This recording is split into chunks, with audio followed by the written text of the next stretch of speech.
pessoal, bem-vindo ao canal Ciência Real, mais um vídeo aqui, né?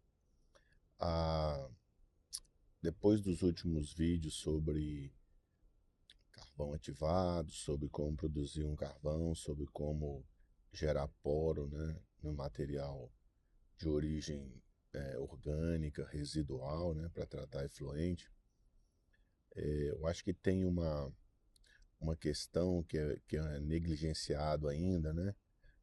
Perdeu um pouco de relevância nos últimos anos, para falar a verdade, mas que vai retomar, né?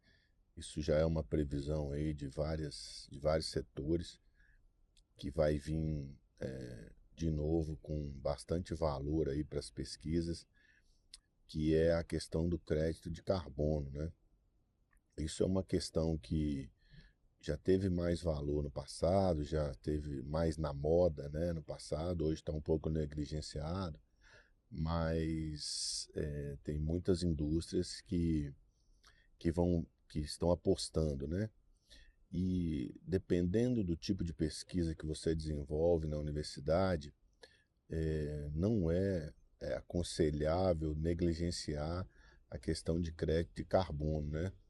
Bom, sobre acho que a gente não precisa nem discutir muito o assunto da importância, né, de chamar atenção para a questão do CO2 que a sua pesquisa evita, né, emitir ao meio ambiente, né? Esse aumento aí de CO2 nos últimos anos devido à mudança do tipo de combustível que é usado, né? A questão do aumento de temperatura que está relacionado com isso. Então hoje tem a ideia aí de que existe aproximadamente 420 ppm de CO2 na atmosfera e essa quantidade vem causando, né, mudanças aí no meio ambiente. Pesquisadores associam essa quantidade de CO2 a várias mudanças climáticas, aumento de temperatura, né? O Brasil passou a ser classificado aí como um dos maiores poluentes, na minha opinião, de forma injusta, né? Mas botaram aí a questão do manejo do solo como parâmetro, né? Mas a questão é que vem acontecendo essas alterações aí no clima. Muitos associam isso ao CO2, à ação do homem, enfim. Então, existe esse nicho aí, essa possibilidade de que se sua pesquisa evita a emissão de CO2, você pode monetizar, né? Então, isso é um mercado que é interessante hoje ainda, mas vai se tornar mais interessante ainda, segundo a previsão, né, de alguns. Inclusive, existe aí a ideia de que a nova commodity do mundo não é o petróleo, né, é o carbono fixado.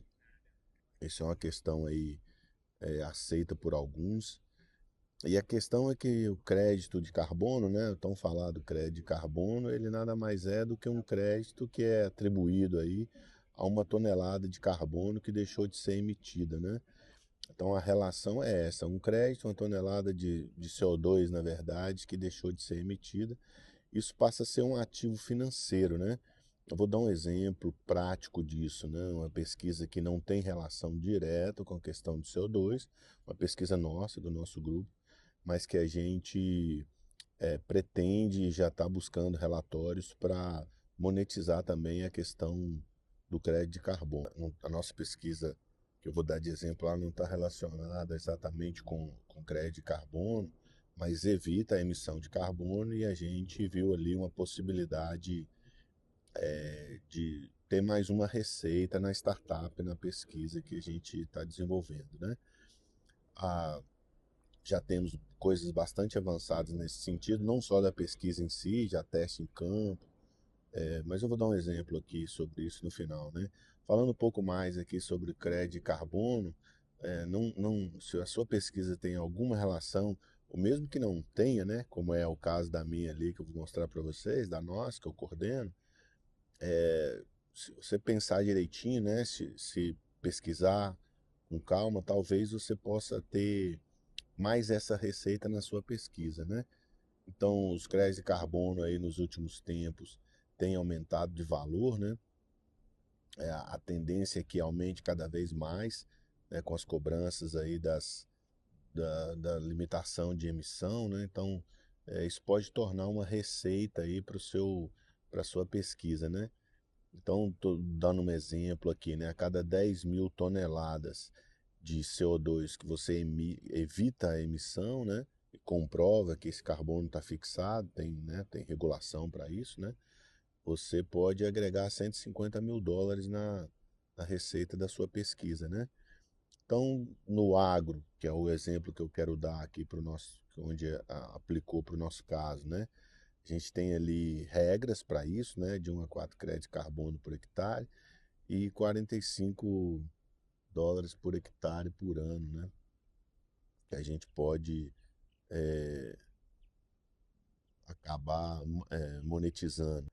Existem regras, né, para você dizer se o crédito de carbono, se você realmente fixou o carbono, né, um mercado aí regulado, né, você precisa apresentar um relatório com as comprovações, né, para os órgãos competentes. E claro, né, não pode ser na base da falcatrua, né? Parece que andaram fazendo até falcatrua com crédito de carbono aí do Banco Master. Parece que o Banco Master estava em todos os setores, né? Isso não pode, né? Então, é considerada aí uma nova economia, você tem um mercado aí gigantesco, mundial e brasileiro, né? Tô falando aí de 120 bilhões por ano, e daí essa questão de se considerar o carbono aí uma nova commodity, né? Então, não negligencie essa parte na pesquisa dos senhores, né?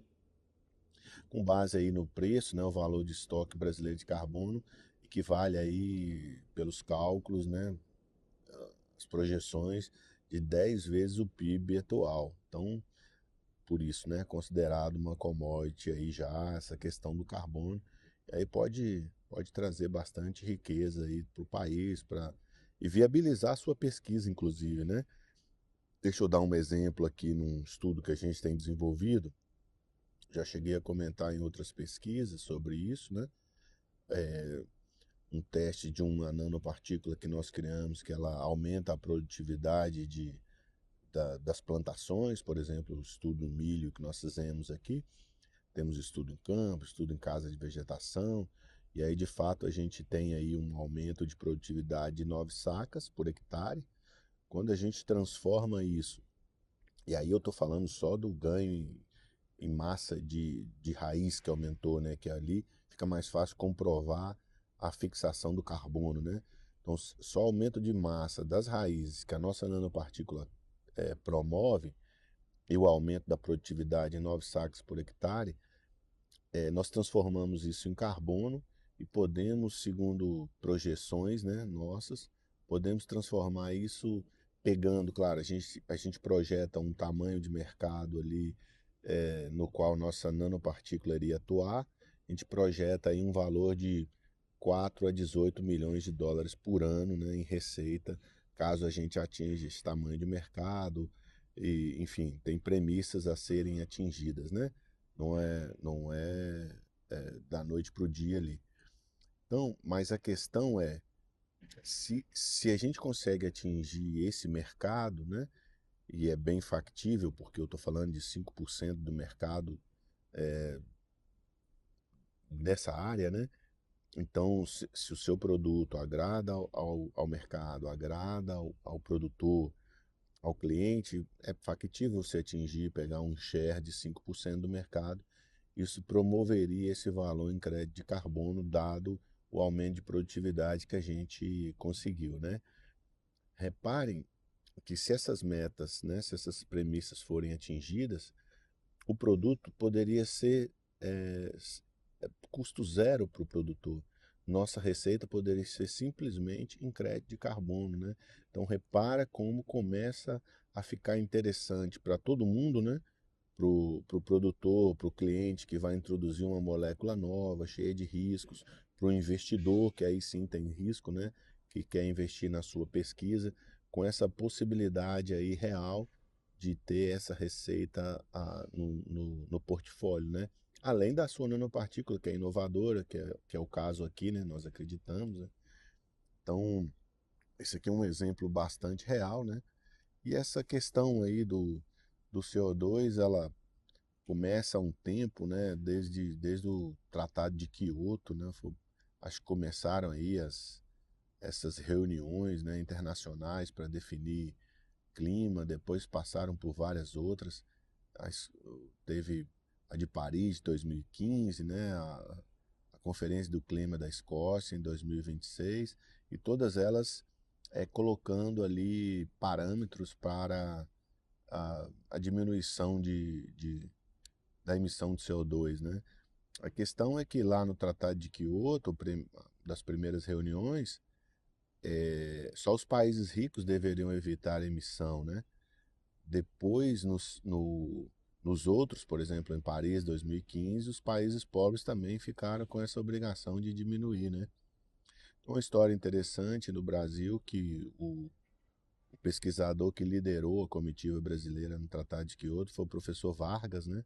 O professor Vargas foi professor da UFMG, eu tive a sorte, né, de ter a oportunidade de conviver um pouco com o professor Vargas, faleceu recentemente. Era uma oportunidade tanto passar uns minutos com ele, né? Muitas ideias, deu muita contribuição para a ciência brasileira, né? Então, hoje eu tenho a sorte de pelo menos isso, né? Ficar na sala que ele ocupou ali nos últimos tempos na UFMG. Uma honra enorme ter convivido com o professor Vargas. O professor Vargas foi o ministro da Ciência e Tecnologia mais longevo da história do Brasil, né? Então, muito importante ter esses amigos influentes aí, né, importantes, que possam ensinar as coisas pra gente, passar o legado, né? É sempre importante ter amigos influentes, né? Eu tenho outros amigos influentes aqui, por exemplo, esse aqui também, um amigo bastante poderoso que eu tenho aí, se precisar, né? Só chamar. E por último aqui, queria mostrar um amigo aqui também que eu tirei uma foto com ele, não fala muito, mas me deixou tirar uma foto aqui ao lado, acho que todo mundo conhece, né? Sempre bom ter uma rede de contato importante. Tá bom, pessoal? Queria falar sobre isso aí dos créditos de carbono. É uma, é uma área que eu sempre negligenciei nas minhas pesquisas, mas ultimamente eu tenho estudado a respeito e acho que vale a pena sim, a gente criar tecnologias visando, né? Tá, o meio ambiente aí é um problema, né? Então precisamos ajudar nesse sentido também. E se a pesquisa tiver relação com isso, menos mal, melhor, né?